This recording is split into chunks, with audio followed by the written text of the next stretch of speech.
அதாவது திருச்செந்தூரில் மட்டுமே இந்த சவுத் சைடில் மதுரை தாண்டி திருநெல்வேலி அது தாண்டி இந்த திருச்செந்தூர் இந்த சைடில் விளையக்கூடிய ஒரு ஒரு நல்ல ஒரு பழம் அப்படின்னா பூலாஞ்செண்டு பழம் அப்படின்னு பெயர். அதுனா அது தப்பான வேர்ட்ஸு கிடையாது. இந்த பழத்துடைய பெயர் இது ஒரு மருத்துவ குணங்கள் உண்டானது.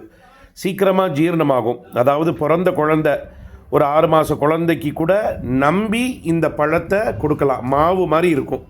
இதோடைய தோல் கருக்க தான் இதோடைய டேஸ்ட்டு ஒரு அபரிமிதமாக இருக்கும். இங்கே வந்தால் திருச்செந்தூருக்கு வந்தால் இந்த பழத்தை சுவாமிக்கு அபிஷேகத்துக்கு வாங்கி கொடுக்கலாம். குழந்தைகளுக்கு பசி ஒரு ஒரு ஜீரணமாகணும்னா இந்த பழத்தை வாங்கி கொடுக்கலாம். சரியா? இந்த பழம் அவ்வளோ மருத்துவ குணங்கள் உண்டானது. இந்த பழத்தை பற்றி யாருக்கும் தெரியுமோ தெரியலையோ, அது போக இந்த பழத்தில் உடைய ஒரு விசேஷம் என்னென்னா அதிக ரெட்டைப்பழமாக இருக்குங்க. ஏன்னா உங்களுக்கு தெரியணுங்கிறதுனால சொல்கிறேன்.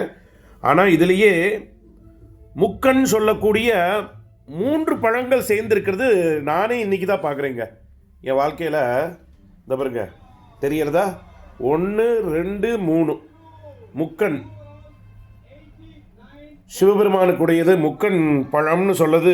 இந்த பாருங்க, இங்கே இது மட்டும்தான் எல்லாம் பார்த்துக்கோங்க. முக்கனில் இந்த பழம் ஒரு பெரிய மெடிசன். பூலாஞ்செண்டு பழம்னு பேர்.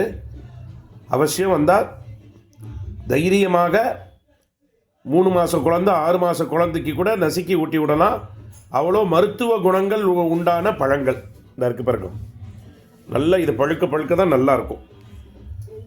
மறக்காமல் சேனலை சப்ஸ்கிரைப் பண்ணிக்கோங்க. இது மாதிரி நிறைய மருத்துவ விஷயங்கள், நிறைய சுவாமியுடைய விஷயங்கள் நிறைய தெரிஞ்சுப்போம். முக்கன் பழம்.